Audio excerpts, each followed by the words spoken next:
Cinch, welcome to the show. Hey, it's my pleasure to be here. So I'm Phil at Webisoft. We build custom software, and we started this podcast because marketing thought it was a good idea. And so far, they've been right, mostly. My guest today is Cinch Munson. Do you want to take a couple minutes to explain who you are, what you do? Yeah, I'd be happy to. So Cinch Munson, one of my favorite ways to introduce myself is to take a moment in time, and it was actually April 10th, 2014. I'm in my office working like any other day, and if you remember 2014 when the phone rang, you actually answered it. We didn't set up no AI back then. Yeah, no AI. We didn't set up Zoom calls and Teams meetings. We actually answered the phone, and we had conference calls, and the phone call was from a headhunter recruiting for a position. And I still remember they're like, hey, we're looking for someone to be the director of agriculture business development at the Propane Education and Research Council. And we think you're perfect for it. I still remember I said, that doesn't sound interesting to me at all. And the person on the call said, no, you don't understand. You'll be interested. We're going to send you information. We're going to talk tomorrow. And, that it really was a pivotal moment in my career. I'd worked before that. It kind of on the periphery of agriculture, supply chain management, traceability, product development, quality assurance for a couple startup companies. And then this drew me into the energy industry, specifically the propane industry. And it's been a pretty great career since 2014. Initially working at kind of the liaison between the U.S. agriculture industry and the propane industry. Now I work as a kind of a fractional exec across a number of areas, but really my main role is working with the World Liquid Gas Association, advancing LPG and renewable liquid gas around the world to meet the energy needs of people that depend on energy, as we all do, in their everyday life. So in your current role, what takes up most of your day?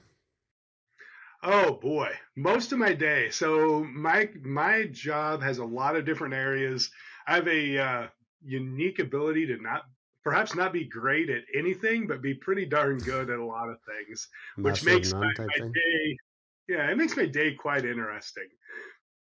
For example, I mean, today I am reaching out to a lot of people in oh gosh, I don't know how many different countries, talking to them about a new program that we have at WLGA that is all about just making sure that people understand what LPG does for the energy needs around the world. Everything from advanced economies to developing economies, and bringing people in to help carry that message. So I do a little bit of communications. I do quite a bit of technical work. I'm going to be doing a little work tomorrow on renewables and looking at some options on that front. Also do quite a bit of advocacy work. You name it, I kind of do it. That's what makes, I think, my job fun and the industry really enjoyable is just being able to touch so many different pieces and really create. At the end of the day, I always say I'm creative, but not in an artistic way, certainly not in a musical way, but literally going out, creating value, moving things forward, and I don't know, kind of doing the work, if you will, to create the future that we need as a society. Kind of resonates because that sounds a lot like my job. Yeah. and the tech, and the tech equivalent at least. But at my company, which I'm a partner at, I'm kind of wear many hats and essentially kind of fill in the gaps wherever they are, right? So in your day-to-day operations and I guess in the work that you do, like where do you see the most waste outside of perhaps like your own operations, but in the industry as a whole? So the most waste, that's a good question. I think where a lot of the waste comes from, and actually, I think we're seeing a correction on this front, a recalibration, as you will, if you will, in that I think sometimes in the world we're in today, people lose sight of the ultimate goal. Maybe they lose view of that North Star, that guiding principle. And every once in a while, you have to sit back and recalibrate. And in the energy industry, I think we've done this. I think we have definitely, over the last maybe 5, 10 years, lost sight of what energy is really about. And there is a bit of a recalibration going on. I think we're definitely seeing it in our industry, but I'm seeing it in every industry. And let me kind of explain what I mean by that. Um, yeah, I don't know if you're familiar with the energy trilemma, which basically says in the world of energy, when you deliver energy, you need to hit three fronts. One, it has to be accessible. So energy has to be affordable, it has to be available. And if you don't have energy that's accessible, you've lost the plot. You're already stuck in energy poverty if you can't get energy, Hmm. obviously. And then the Hmm. second part of this trilemma is reliability, resilience, and security. So is the energy there when I need it? If disasters happen, can I still access the energy, etc.? And that's extremely important too. I mean, accessibility will get you out of energy poverty. Security then will keep you in a good spot. And then the third pillar is most people say sustainability, and they specifically mean environmental sustainability, Yeah. which is important.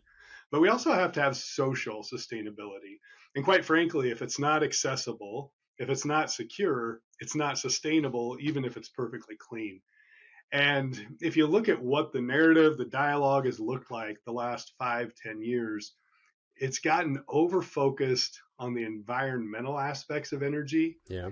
And unfortunately, what's happened is, I think, number of populations and perhaps some people around the world have either gotten stuck longer than necessary in energy poverty, trying to get access, trying to get energy security, or have actually fallen back from a position of being in a very secure position with energy to being, okay, all of a sudden now I'm adopting sources of energy that aren't as available, that are more expensive, that aren't as reliable.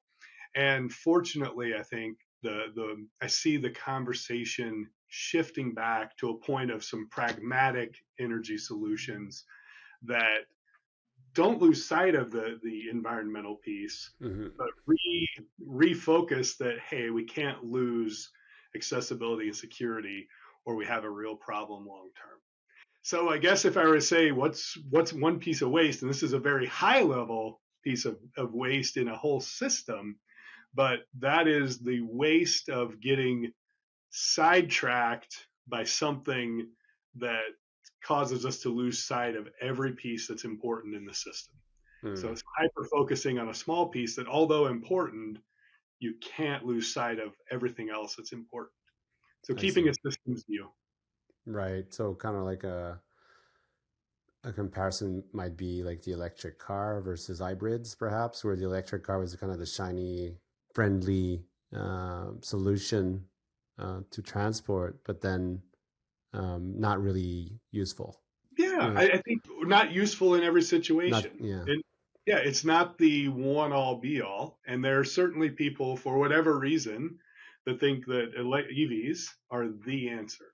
I would argue they are the answer in certain situations. Hybrid vehicles are the answer in other situations. Renewable fuel vehicles are answer in other situations. And quite frankly, there are a number of situations where traditionally fueled vehicles probably make sense. And I think if we again, yeah, hyper focus on what seems like Yeah. the right solution without really looking at what is the actually right solution in every situation, we potentially get ourselves in a corner. So Yeah. yeah, I think Basically, that's a good. force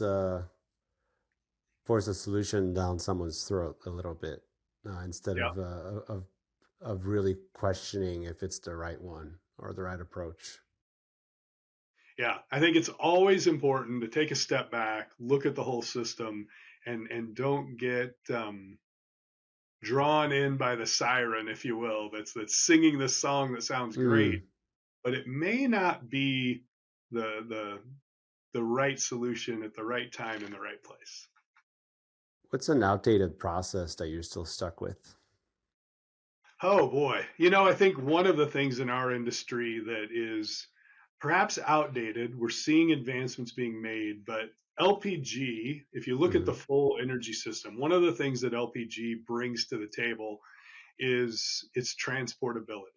It's not dependent on the grid. So the electricity, great energy source for many things, but it's grid dependent. So Yep. there's certain limitations. Hard to Um, put in a can. hard to put in a can. You can use batteries, and batteries are great, but not in every situation. Yeah. Um, you've got natural gas, which I am a huge fan of natural gas. But again, natural gas is the right answer if you're on the grid.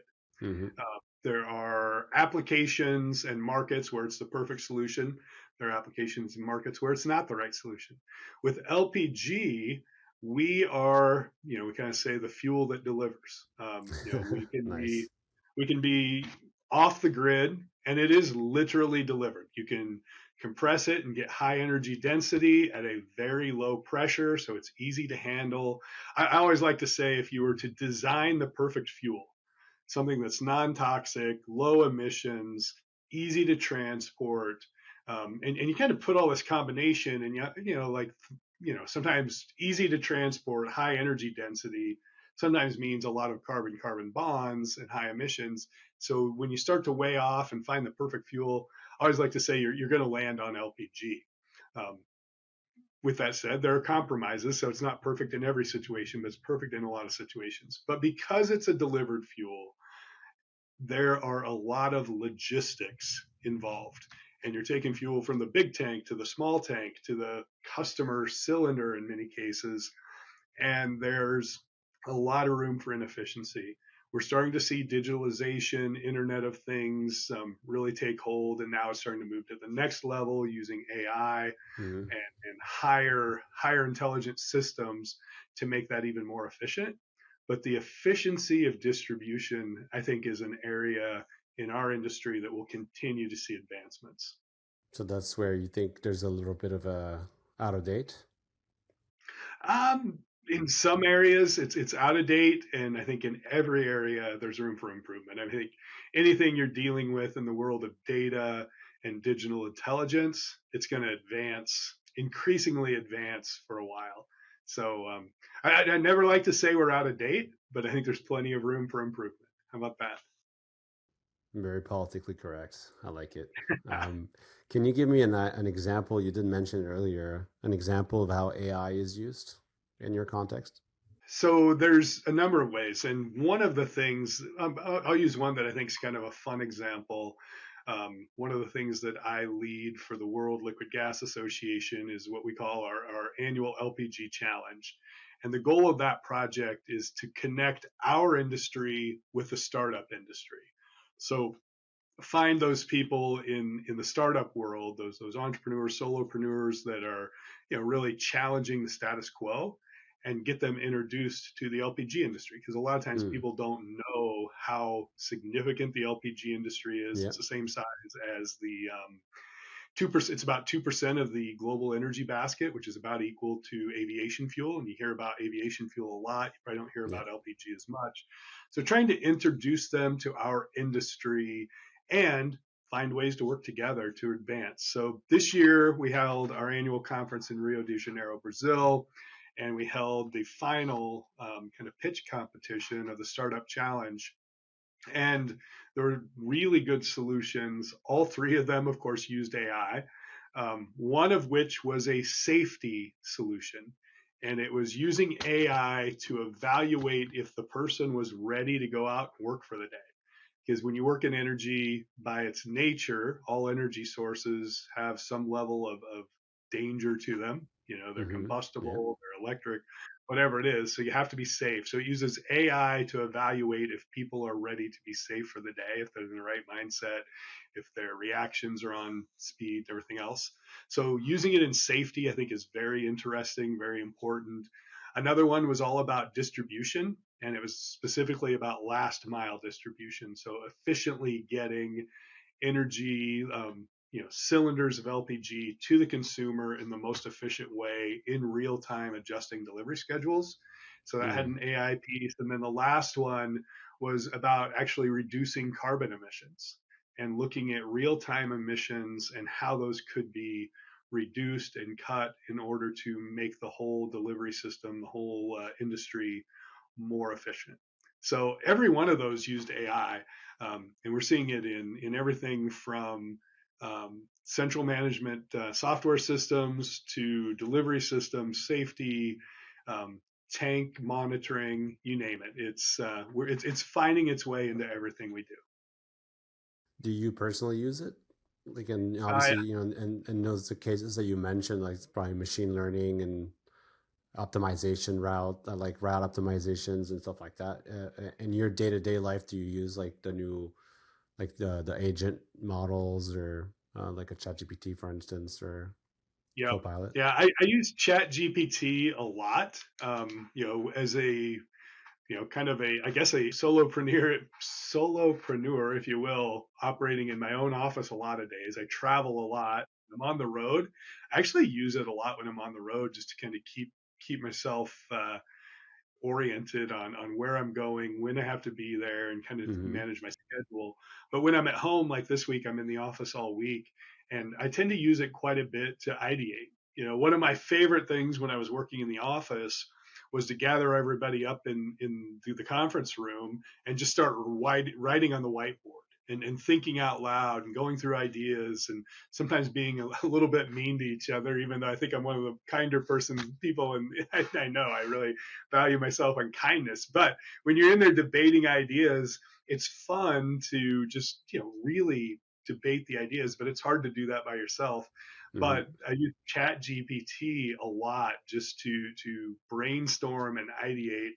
And the beauty of it is, you can kind of be mean to Chat GPT without feeling too bad. You got Although to be someday careful it'll come because back. they'll Someday it's going to remember. come find me. Yeah, they'll remember.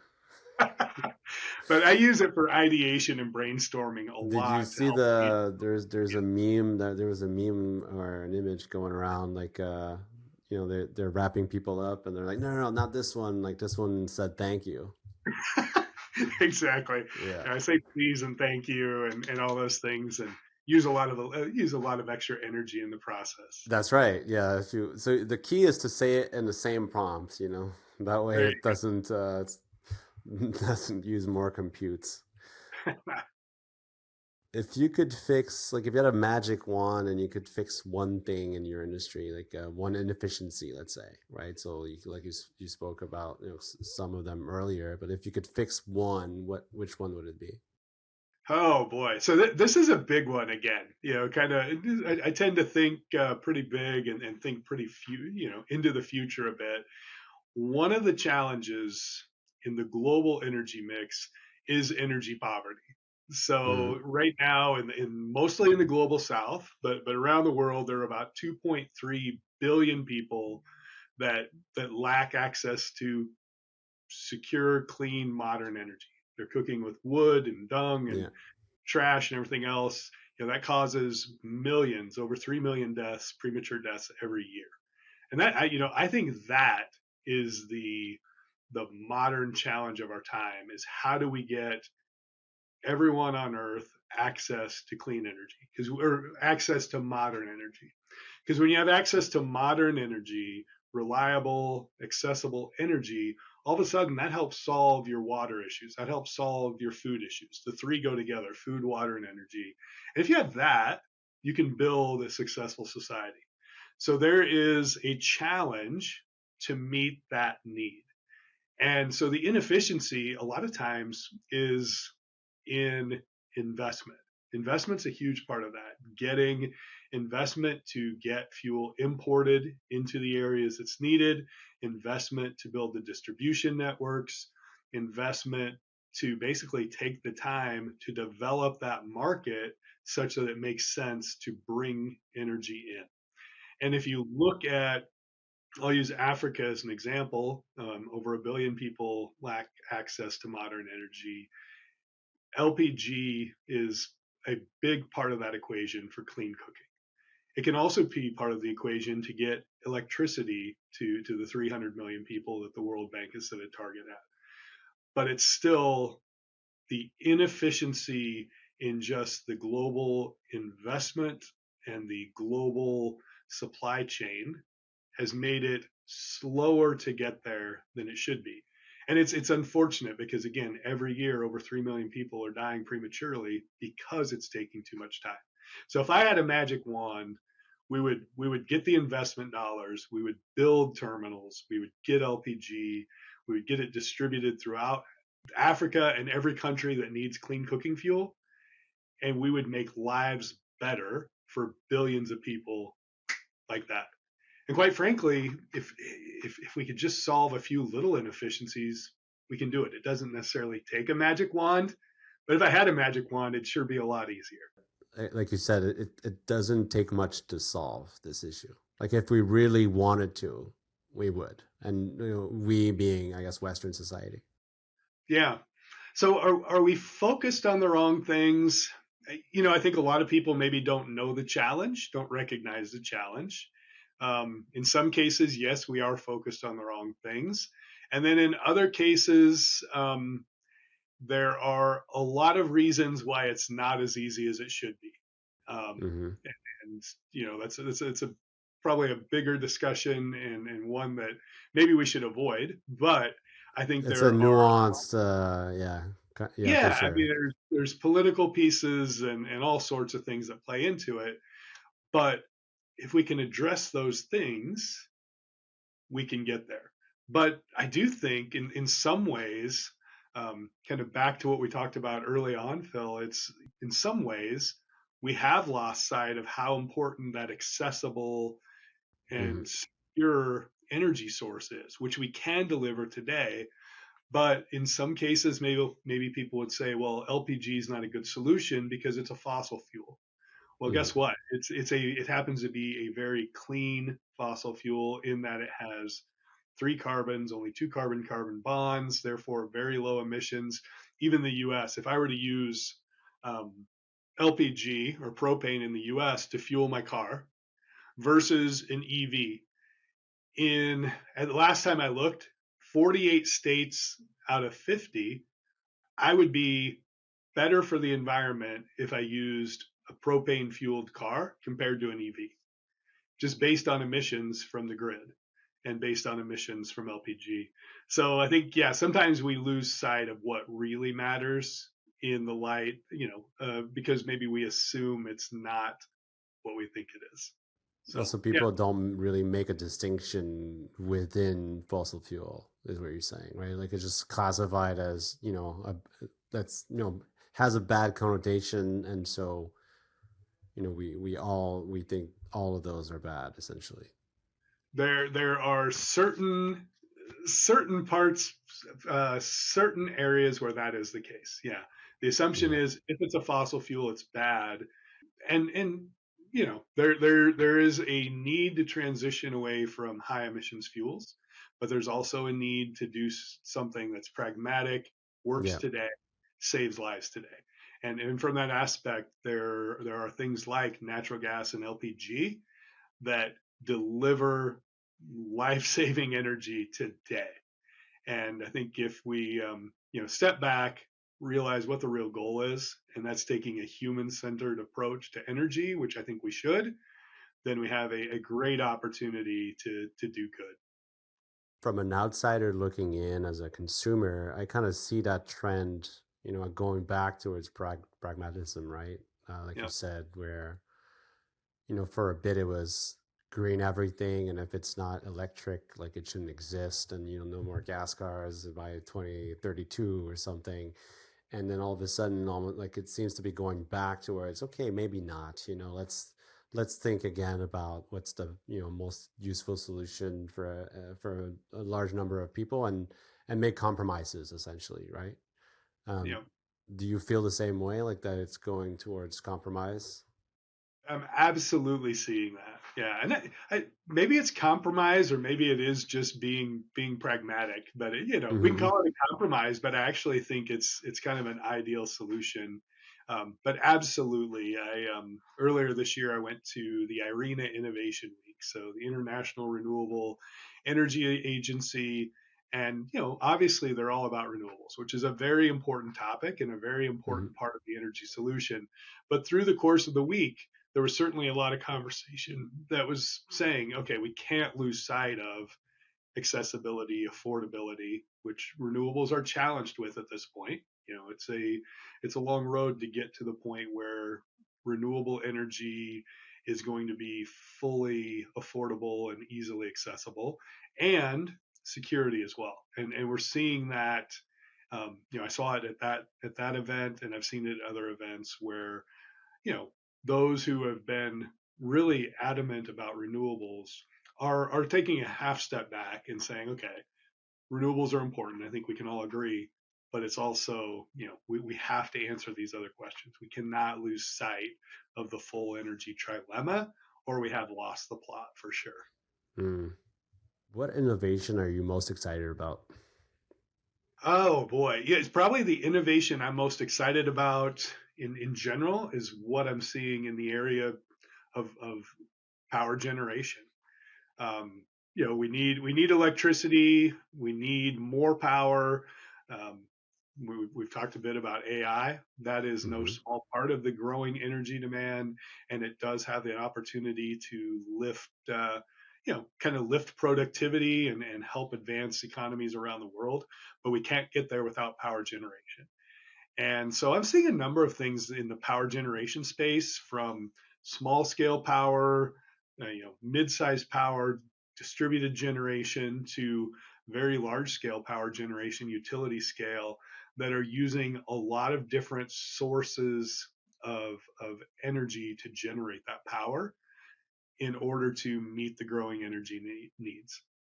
So, kind of going back to one of our early conversations, I don't think electrify everything is always the answer, but electrify a lot of things, and the growing need for electricity cannot be denied. And we need more power generation, flat out. And I think we're seeing some advancements happen, and we're seeing some innovations happen in that space that hopefully will allow power generation to keep up with power demand. Do you think AI is going to be a net positive for energy? Obviously, it uses a lot of energy, but will it solve enough problems or make enough discoveries in the energy sector to kind of make up for it? I don't know if I have an opinion on that. I would like to think for sure that it would. Um, and I think we're seeing a number of things happen that would make me say that yes, it can. So, if we were to take the AI systems of even a year ago, Mm-hmm. would we ever get there to where it's a net positive? I don't know, but we're already seeing, the big players in the AI space get more efficient and Yeah. more productive, if you will. And so you combine that efficiency with just the ability to use AI effectively, and you put it all together. Yeah, I guess I do have an opinion as I talk through it. Yes, I think we get to where it's a net positive, but I don't know if we're there today. I think there's still a lot of inefficiencies, perhaps in how people use it. They're using it to write simple emails that they'd be better if they just wrote it themselves, as opposed to using it to solve even modest problems that are going to Mm-hmm. build a database that helps solve even bigger problems. Yeah. I mean, the models are getting a lot more optimized. That's for sure. Like for the same, we obviously use it a lot in programming. Um, and we have a couple AI tools ourselves that we built. I don't know if you're familiar with Lovable, but it's, Mm. like prototyping tools Yep. and coding tools. And the same application that we had 6 months ago, let's say, cost like $100 a month to run, now costs like a couple dollars, right? The same one, just because the models have gotten so much better at the same thing. What do you think? What would you say keeps you up at night? Oh, yeah. What keeps me up at night is just how much opportunity there is. I am, Like I'm, not like FOMO a little bit of yeah. missing out on some opportunities. Maybe it's FOMO, or it's just, just the opportunity to make the world a better place through energy, and the challenges to make that happen, and the Mm, desire to make that happen. Because I feel like what I do every day really matters. If we can just crack this nut, crack that nut, all of a sudden someone has access to energy that did not, or someone in the developed world now is doing something better than they were before. Mm-hmm. Every bit of gains in the space of energy is beneficial to someone, in my opinion. And I consider myself creative. I want to create value. I want to create opportunity. And perhaps what keeps me up at night is where should I spend my time and Mm-hmm. make the best impact I can the short time I'm here. The actions could I take that would have the most impact, not just on obviously yourself, but on other people. Yeah, exactly. Exactly. I want to be mindful of your time. My last question: what do you think is the real blocker, and this could be in the energy sector, for innovation? Is it the technology, the resources, or the culture? Okay, technology, resources, or culture. So I'm going to say it's culture. Mm-hmm. In the world of innovation, that just by its nature, innovation is inefficient. So that in and of itself makes people uncomfortable. Yeah. And people are always looking to be efficient and not make mistakes. If you're going to truly innovate, you're going to be, by its nature, somewhat inefficient, and you're going to make mistakes. So I think that is a cultural issue, and people need to be comfortable with moving things forward, recognizing that you're going to have to take some steps back, and that Yeah. innovation is a painful process. And the other thing with innovation, and I think this is where I think sometimes people get lost, is they think innovation, and this is true with innovation, entrepreneurship, anything, that I have to come up with a perfect idea and then do all the work to make it happen, and till I come up with the idea, and then I don't even know how to do the work, and they just kind of get stuck. When the truth of the matter is, it's kind of like the saying, "There's nothing new under the sun." There are no, most innovations are really combinations of ideas Yeah. that are already out Mm-hmm. there, and there is no perfect innovation. Find something that makes a difference and move on it, act on it, take a step. There's no perfect pathway. So I'm a big believer in figure out what you want to solve and just take a step. You're never going to take you're not going to take every right step. If you sat for a year and Mm-hmm. planned your path, as soon as you start, it's going to change. So just get started.